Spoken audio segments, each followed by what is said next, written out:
Bienvenidos a una emisión más de su noticiero de ABA Televisión. Mi nombre es Cristian Romero y estas son las noticias. Comenzamos nuestro noticiero en Centroamérica. La Universidad Jesuita en El Salvador dice: cuentas claras, pueblo tranquilo, en la voz de Omar Serrano. Imaginemos el caso de un salvadoreño, una salvadoreña típica, una persona trabajadora, luchadora, que recibe una remesa para que se ayude en su economía. Pero hay un intermediario que se queda con parte de la remesa, a veces con mucho de la remesa. Resulta que esa persona se enferma, la que recibe la remesa, y no puede trabajar. Entonces esa ayuda le va a servir para que vaya a una clínica, para que compre medicinas, para que compre comida, pero este intermediario le engaña y no le da todo el dinero que le manda. ¿Verdad que sería algo lamentable? Una sinvergüenzada, sería un acto de corrupción, un delito incluso. Pues algo de esta situación vive en nuestros países. Tanto en Honduras como en Guatemala la gente ha salido a las calles a protestar en plena pandemia. ¿Cuál es el lema de estas protestas? Es una pregunta: ¿dónde está el dinero? Porque en los dos países se están denunciando compras a precios sobrevalorados. Se han comprado mascarillas, cafeteras, equipo médico. Honduras compró 7 hospitales móviles para la emergencia a 48 millones de dólares. Se los compró a una empresa en Turquía y hasta el sol de hoy no llegan los 7 hospitales. La gente está harta y ha salido a protestar. Lo mismo en Guatemala. Los manifestantes el 15 de agosto decían: solo se ha invertido un mínimo de todo lo aprobado al gobierno. Eso es lo que pasa cuando no hay transparencia, cuando no hay rendición de cuentas. Y El Salvador debería de aprender. La Corte de Cuentas de la República ha declarado en rebeldía al titular del Ministerio de Agricultura y Ganadería porque no quiere apoyar a la Corte en su labor de auditoría. Es decir, no rinde cuenta, no dicen qué se ha gastado. Es que no se trata de querer o no querer, es obligación rendir cuenta. Imagínense que se ha comprado maíz afuera, no a los productores nacionales, y a un precio más caro. Encima de que se va a comprar afuera, la Asociación de Agricultores ha denunciado que se ha pagado 2.8 millones más de dólares por el maíz que se compró en México y no a los productores que tienen maíz. En los centros penales hay otros casos de millones ocupados que no se sabe en qué se gastaron. Se nos ha dicho que se han repartido 3.4 millones de bolsas de alimentos y se van a repartir otras 3.4 millones para cada familia salvadoreña. Pero si en la última encuesta de hogares y propósitos múltiplos del año 2019, que se publicó este año 2020, las proyecciones dicen que somos menos de 2 millones de familias en El Salvador. Según la Digestic, somos 1.938.530 familias. Y en promedio la familia salvadoreña tiene 3.46 miembros. Si fuéramos 3.4 millones de familias en El Salvador, seríamos casi 12 millones de personas. Somos tantos en este país. ¿Y a dónde van esas canastas? ¿O no se compraron todas? Por eso es importante rendir cuentas, para tener claridad. Y por favor no se molesten porque esta es una pregunta legítima. ¿Qué se ha hecho con el dinero? Porque este dinero no es del gobierno, no es de los funcionarios como a veces parece actuar. Es de la población, lo pagamos y lo pagaremos con nuestros impuestos todos estos préstamos. ¿Qué se ha hecho con este dinero? A continuación tenemos el agrado de presentarles una reflexión del Evangelio del Día a cargo de nuestro director general, Jaime Sevilla. En el Evangelio de hoy, tomado del capítulo 23 de San Mateo, tenemos ese discurso fuerte de Jesús contra los fariseos, donde les habla de que ellos se preocupan por pagar el diezmo o los impuestos de ciertos productos, como el comino, el anís. Y Jesús le dice cuando en realidad hay otras cosas más importantes que eso, que son la justicia, la misericordia y la fidelidad. Y es verdad. Muchas veces la jerarquía de la iglesia, o por lo menos algunos miembros de ellos, están tan preocupados en las cosas materiales, en cómo van a traer finanzas a sus arcas dentro de sus parroquias, diócesis o movimientos, que se les olvida el objetivo por el cual fueron llamados, y es a servir y proclamar la justicia, luchar por la justicia, hacer posible esa justicia, sobre todo en aquellos hermanos que son marginados, los más pobres, los más desprotegidos, los miserables. Hoy el Señor hace un llamado y una amonestación a aquellos pastores de que no se preocupen tanto por las cosas financieras, sino que nos preocupemos por proclamar la misericordia de Dios. Esa persona que no le encuentra sentido a su vida, que se siente pecadora, decir que Dios la ama y que Dios la perdona y que Dios es misericordioso. Hoy la invitación es para los pastores, para que aprendamos a tratar de llamar a los demás a ser fieles a Dios en su amor. Fiel al amor de Dios nos va a llevar a nosotros a crear un ambiente diferente. Y así, cuando limpiemos los vasos por fuera, definitivamente tendremos que ver lo sucio que están por dentro todas esas almas. Pero si nosotros ahora limpiamos los vasos por dentro, veremos también por fuera cómo quedan de hermosos, y eso es vivir en la dulce presencia de Dios. Eso es vivir en su justicia, eso es vivir en su misericordia, eso es vivir fieles a su amor. Que el Señor nos dé la gracia de ser genuinos en nuestro seguimiento. Que así sea. El Papa Francisco nos sigue invitando a unirnos en oración por los trabajadores del mar.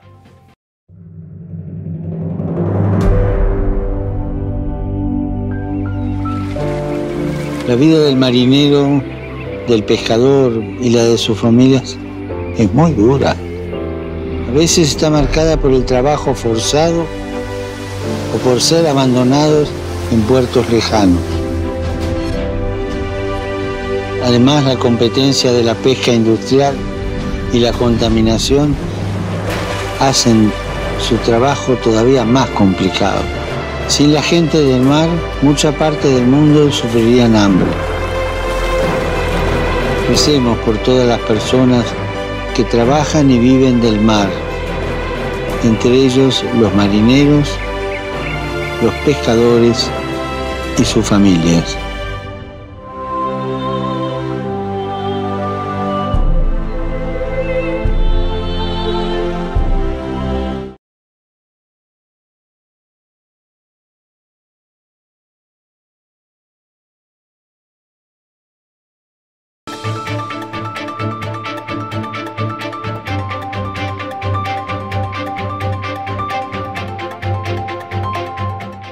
Mujeres con Causa. Marisela Castillo, fundadora de Acción Humanitaria Venezuela, nos habla de su misión desde Washington, D.C. ¿Cuál es la causa de Marisela Castillo? La causa es trabajar por los niños venezolanos, es contribuir con que los niños de nuestro país tengan un futuro, y eso pasa, Sofía, por reducir la desnutrición infantil. Eso pasa por promover y contribuir con la educación de nuestros niños, específicamente niños y jóvenes que viven en zonas rurales, donde además, sabemos las grandes dificultades que están atravesando este tipo de sectores en nuestro país. Siempre digo que si la situación está complicada en Venezuela, imagínense qué queda para las zonas rurales. Tú eres fundadora de la ONG Acción Humanitaria Venezuela. ¿Qué se hace dentro de esta organización? Nosotros tenemos 2 programas dentro de Venezuela y uno fuera. Dentro de los 2 programas que tenemos hay uno maravilloso que se llama Nutriendo la Esperanza, en el cual atendemos a niños y jóvenes de zonas rurales y de alta criminalidad que van entre 1 año y 17 años. Básicamente los atendemos en 3 áreas: alimentación, educación y atención médica. Creemos en que estas 3 áreas tienen que trabajar siempre de la mano y como en equipo. No podemos trabajar una por separada. Nos gusta buscar la atención en nuestros programas sociales de manera integral. ¿Cuántos niños se han beneficiado de este programa y en qué partes del país ustedes se ubican? Mira, actualmente, ya ha pasado el tiempo y la fundación se creó en el año 2016. El programa Nutriendo la Esperanza tiene 774 niños ubicados específicamente en zonas rurales del estado Miranda y también en zonas de alta criminalidad, específicamente de la ciudad de Caracas. Ahora bien, ¿cómo las personas pueden contactarlos no solo para beneficiarse del programa, sino también para ser voluntarios y poder expandir este programa que ustedes llevan a cabo? Mira, una de las cosas más bonitas que tiene la Fundación es que he podido encontrar un canal, una herramienta para poder agrupar, juntar, unir voluntades de personas que están dentro de Venezuela y también fuera de Venezuela. La prueba de eso son los equipos maravillosos de voluntarios que no solamente tenemos en Venezuela, sino también en San José de Costa Rica, en Miami, en Málaga, en Toledo, en Madrid, en España. ¿Cómo se pueden contactar? Bueno, a través de las redes sociales, @accionbzla. Yo siempre he dicho que todo el mundo, Sofía, tiene algo que dar. Todo el mundo, desde algo pequeño hasta algo muy grande. Todo el mundo tiene un talento, todo el mundo tiene una habilidad, todo el mundo tiene una hora libre que pueda donarlo a la persona que lo necesita. Cada quien tiene diferentes cosas también que contribuir, que ayudar y que donar. Y justamente en Acción Humanitaria por Venezuela hemos intentado que sea ese canal y esa herramienta para los ciudadanos para poder unirse y juntar voluntades de cara a la desnutrición infantil y poderla reducir en Venezuela y apoyar la educación también en los niños y jóvenes de nuestro país. Marisela, muchas gracias por compartir tu historia con Venezuela 360. Muchísimas gracias y me encanta este espacio que además, bueno, se pueda promover todas las iniciativas que están haciendo las mujeres venezolanas. Nos vamos a Sudamérica. En el Perú, nuestro amigo el padre Manuel Rodríguez Rodríguez, misionero claretiano de nuestra cadena hermana JN19 Televisión, nos ha preparado el siguiente reportaje de lo que sucede en ese país. Reporta para la cadena de televisión ABA y JN19 del Perú el padre Manuel Rodríguez Rodríguez, misionero claretiano desde Lima. En el plano político, el Congreso ha sido como el centro, donde han aprobado de una manera mayoritaria que los que han aportado al fondo de pensiones, aunque no estén jubilados, puedan sacar una cantidad, en este caso puedan sacar $1.200. Esto va en contra de la opinión de los economistas, en contra del Consejo de Ministros. Ya habló pues el primer ministro, se llama señor Martos, y ha dicho que esto probablemente pues es anticonstitucional y será rechazado. Veremos en qué termina todo esto. También en el Congreso se interpeló sobre la muerte de esos 13 jovencitos que estaban en una gran fiesta el sábado por la tarde y por la noche. El primer ministro dijo que la policía actuó muy bien, no usó ni gases lacrimógenos ni armas, simplemente cumplió con su deber. El problema fue aquel lugar donde la puerta se abría hacia adentro, donde allí se apelotonó la gente, se empujaron y allí murieron.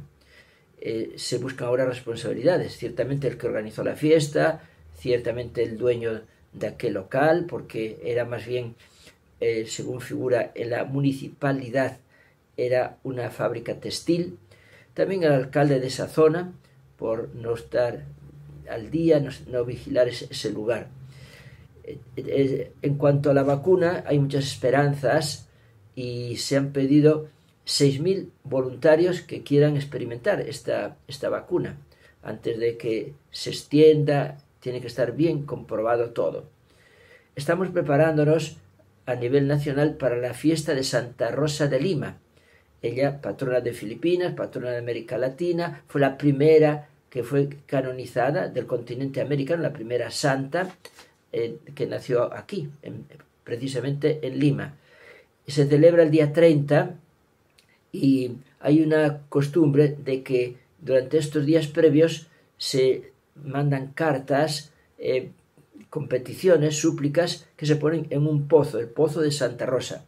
Como esto ahora de una manera física no se puede hacer tan fácilmente, se hace por internet y allí las monjitas dominicas van presentando todas estas súplicas y estas cartas a Santa Rosa de Lima, gran intercesora.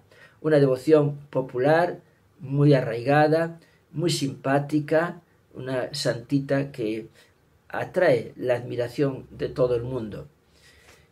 La policía sigue cerrando cantinas que figuraban como restaurantes, pero donde se hacían hasta fiestas, se bebía licor, es decir, algo totalmente prohibido por las nuevas leyes para vencer esta pandemia. Reportó desde Lima el padre Manuel Rodríguez Rodríguez.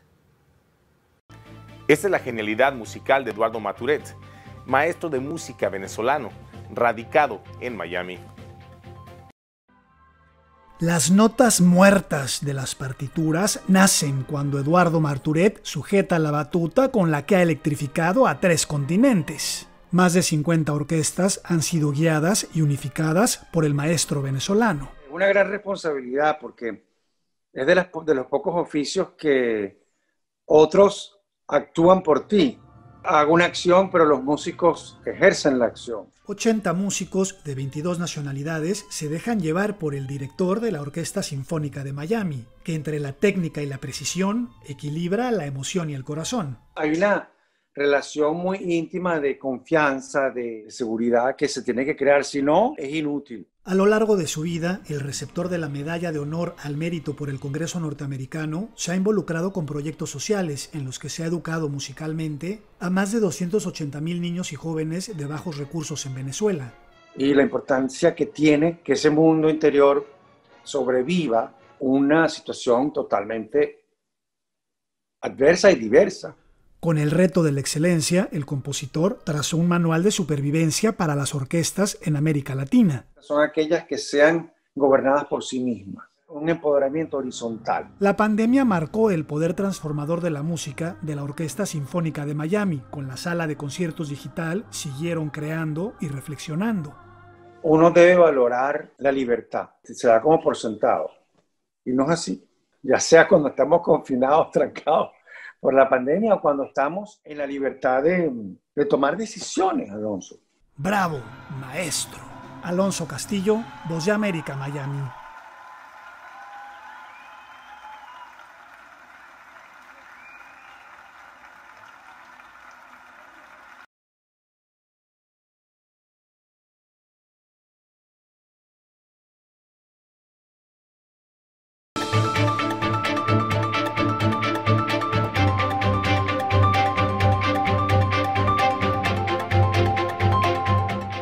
Este es un resumen de las noticias más relevantes en Estados Unidos, traído a ustedes gracias a la cortesía de La Voz de América.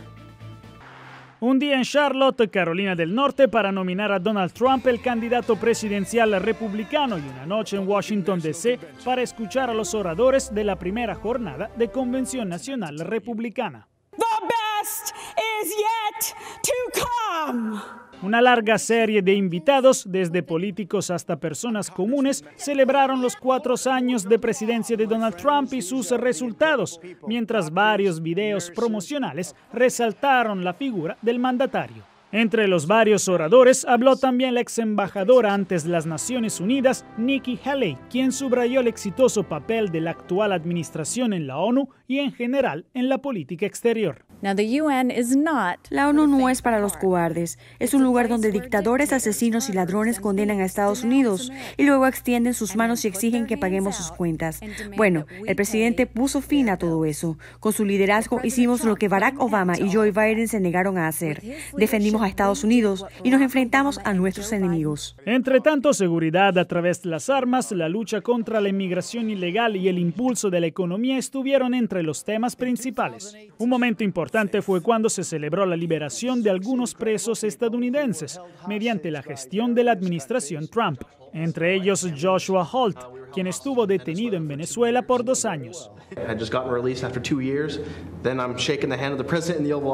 Entre los principales oradores, Tim Scott, el único senador republicano afrodescendiente, envió un mensaje a todos los votantes de color, mientras el primogénito de Donald Trump elogió a su padre como presidente y su reacción a la pandemia. Por cortesía del Partido Comunista Chino, el virus atacó. El presidente rápidamente tomó medidas y canceló los viajes desde China. Joe Biden y sus aliados demócratas llamaron a mi padre racista y xenófobo por hacerlo. Antepusieron la corrección política a la seguridad del pueblo estadounidense. Durante la noche, el candidato demócrata Joe Biden y su partido fueron objeto de muchas críticas y ataques. El ex vicepresidente, a través de Twitter, replicó las varias acusaciones y respondió con un gráfico afirmando que la administración actual tuvo un catastrófico manejo del patógeno. Mientras el Comité Nacional Demócrata escribió: la caótica convención de Trump demuestra el liderazgo fallido del Partido Republicano en la Casa Blanca y el Senado. Supervisaron una respuesta fallida a una pandemia y se quedaron de brazos cruzados mientras las familias pedían ayuda a gritos. Mañana seguirá la Convención Nacional Republicana y se esperan en la noche las palabras de dos prominentes personas, el secretario de Estado Mike Pompeo y la primera dama de Estados Unidos, Melania Trump. Desde Washington, Jacopo Luzzi, Voz de América. Este es el comunicado del Arzobispado de San Salvador con recomendaciones de la reactivación económica de ese país ante la falta de ley. Comunicado de la Arquidiócesis de San Salvador. Primero, hoy se cumplen 10 años de la terrible masacre de los 72 migrantes en San Fernando, Tamaulipas, México. Fueron 72 personas las ejecutadas, 58 hombres y 14 mujeres, en su mayoría inmigrantes provenientes de Centro y Sudamérica. 14 de ellos eran salvadoreños. Asesinados por la espalda para posteriormente ser apilados y puestos a la intemperie. Fueron encontrados sus cuerpos un día después, el 24 de agosto de 2010. A la fecha han pasado 10 años y ese espantoso crimen, como muchos otros más, cometidos a nuestros hermanos migrantes, sigue en la impunidad. Exigimos a las autoridades correspondientes que brinden justicia a las víctimas y levantamos la voz para pedir el debido respeto a los derechos humanos para todos nuestros hermanos migrantes. Segundo, en nuestro medio han pasado ya 15 días del gravísimo crimen, el asesinato contra el sacerdote Ricardo Antonio Cortés. Y es verdaderamente lamentable que en todo este tiempo no haya tan solo una noticia sobre el crimen. Pedimos una vez más al gobierno de la República y a las autoridades judiciales que se investiguen el crimen cometido y se haga justicia para que no quede en la impunidad como los anteriores asesinatos a los sacerdotes. Es imposible que salgamos de la terrible situación de violencia en que vivimos si se favorece la impunidad y se niega la justicia a las víctimas. Solo cuando haya justicia, los crímenes dejarán de cometerse. Tercero, estamos en el momento de la reactivación económica después de la cuarentena a causa del coronavirus. Es verdaderamente triste y lamentable que en este momento tan crucial no haya ley ni norma jurídica que regule el proceder de la sociedad. Por eso precisamente es ahora cuando de modo prominente debe practicarse la responsabilidad social de las empresas,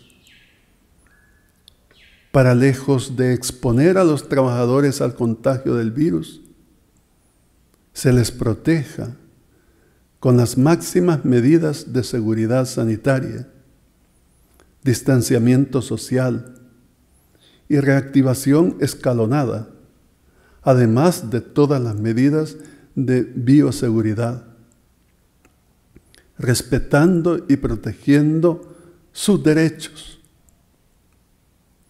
Solo así podremos salir adelante sin caer en una catástrofe nacional.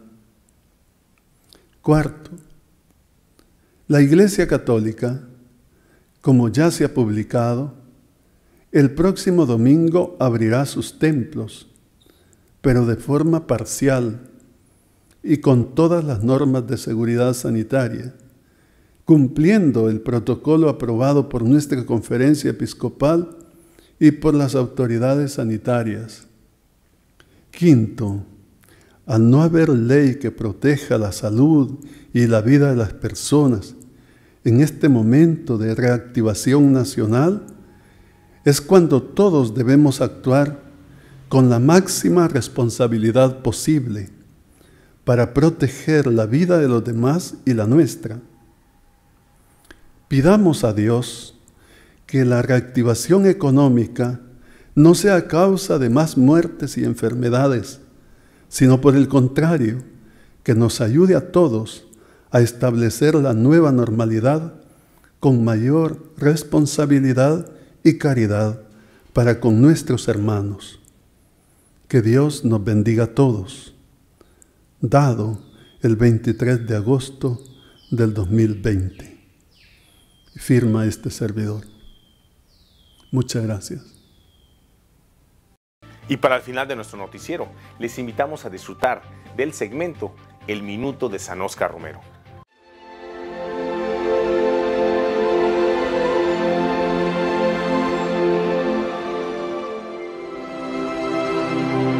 En la homilía del 12 de diciembre de 1977, Monseñor Romero decía: nadie se ha metido tan hondo en el corazón de nuestro pueblo como María. De esta forma, Monseñor resalta su amor tan grande por la Madre del Dios encarnado. Y así es. Al hablar de la Virgen de Guadalupe, hablamos de esa encarnación de Jesucristo en el vientre en una mujer morena, como nuestra raza, como nuestro pueblo.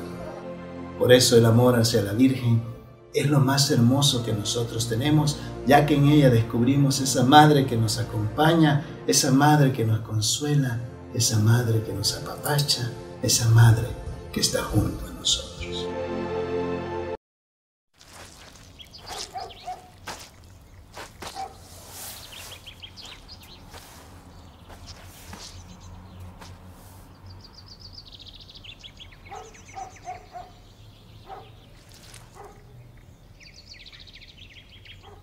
Hola.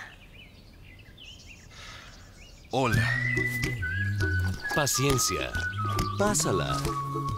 Un mensaje de la Fundación para una Vida Mejor. Y así llegamos al final de una emisión más de su noticiero de ABA Televisión. Muchas gracias por su preferencia y continúe con nuestra programación. Los invitamos a sintonizarnos todos los días en vivo, las 24 horas, por www.abatvn.com, por Canal 75 de Guatemala por Multivisión, en nuestras plataformas digitales de Roku TV y Amazon Fire, así como en nuestras cadenas hermanas y, como siempre, en nuestras redes sociales. Ahí nos vemos y que Dios les bendiga.